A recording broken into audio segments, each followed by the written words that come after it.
Hello, everyone. I hope you are all safe and well today. There is a lot of change going on in the world right now, as you all know, and it's affecting everyone in their jobs, in their education, and just in their household with the whole 2020 coronavirus scenario that's pretty much affecting everyone across the globe. So I thought it would be appropriate to talk just briefly about what I see as the four drivers of change and how people react to change, whether they embrace or engage in the change and accept it, and what are those different types of changes, and how we're going to have to lead people depending on the type of change that it is. So there are four drivers of change that I want to talk about here today. And the first one revolves around compliance, regulatory, or legal changes. So the question that I would ask is that an easier or harder thing for people to embrace as far as change goes?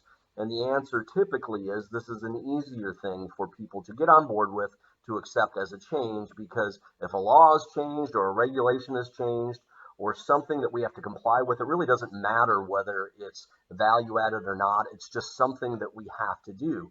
And when that's presented to people, usually they're more likely to accept it and engage in it, embrace it, and go do it, because I don't have to sell them the value of the change. It's just something that is required. So that's number one. So that's actually fairly easy to lead through if you position it, these are the things that we have to do to be in compliance or comply with the law or regulations. That's number one. Number two is infrastructure changes.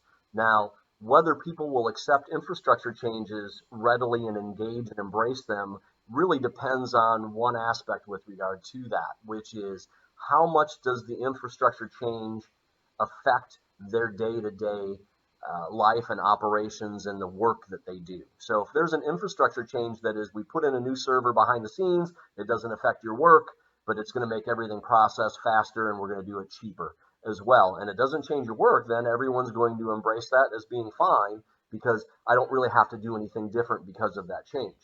But if it is something like we've upgraded even something as simple to the new Microsoft Office, and everyone's got to learn how to use Outlook and Excel, and the windows are different, and now it's affecting my work. I can't find anything. Well, then there needs to be more explanation why we've upgraded. There needs to be more training, and we need to help people move from the old to the new because the infrastructure change itself has changed the nature of their work. So I tell leaders frequently that you need to spend more time planning the change, the communication of it, and the training of it, and why it makes it better, because it's going to impact them, and that's usually when you have resistance. The third change is economic change, which is actually what is going on right now. Global economic change, meaning that economies are tanking right now. People are losing their jobs. There's going to be layoffs. And usually when you see this in the headlines, in the news, every day around things getting worse, and then you go to your team or to your business and say, listen, because of what's going on in the economy, we're going to have to change. We're going to have to pivot. We're going to have to do things differently, or we're going to go out of business, or things are going to decline, or we may have to have layoffs. When you have an economic change that people can see, feel, and touch outside of the organization, they tend to embrace that as well. You don't have to sell them as much on that particular scenario because they see it everywhere. They see it on the news, they see it in the paper, they see it on their phone. And so when you explain to them we need to change because of what's going on right now, they tend to embrace that. So that's usually one that's not as hard. The hardest one of all is actually number four, which is a strategic change, meaning that we are going to go in a different direction. We have a new strategy or a new objective. We're going to open up a new service line, or compete with a new product against a competitor of ours, or a whole new marketplace or segment. And so the interesting thing about strategic changes is that those are the ones that are hardest for people to embrace, because especially when times are good. When times are good, when times are great, people say, well, why do I need to change, or why do we need to do anything differently? So the amount of effort from a leadership standpoint to sell why we're changing strategies, why we're going into a different direction, is significantly higher than some of the other ones I've just mentioned, because why do we need to change? Things are great. So it has to be built, communicated, and communicated consistently across channels. There has to be training. There has to be explanations. It's not just a one-off at an all-hands meeting where we explain the new strategy and then expect everybody to embrace it.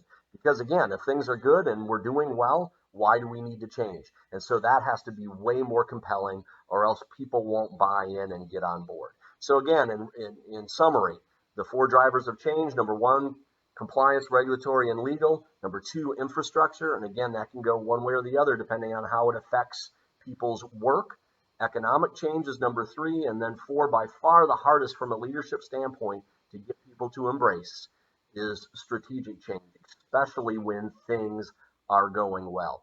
So I hope you've enjoyed this brief discussion. If you love this topic, please like it, share it with others, maybe use it as a way to spur discussion within your teams. And if this is the first time on your site, please hit the button on the lower right-hand corner to subscribe so you can see future editions of this type of content. And thanks for listening. Please be safe, be well, and let's get to work.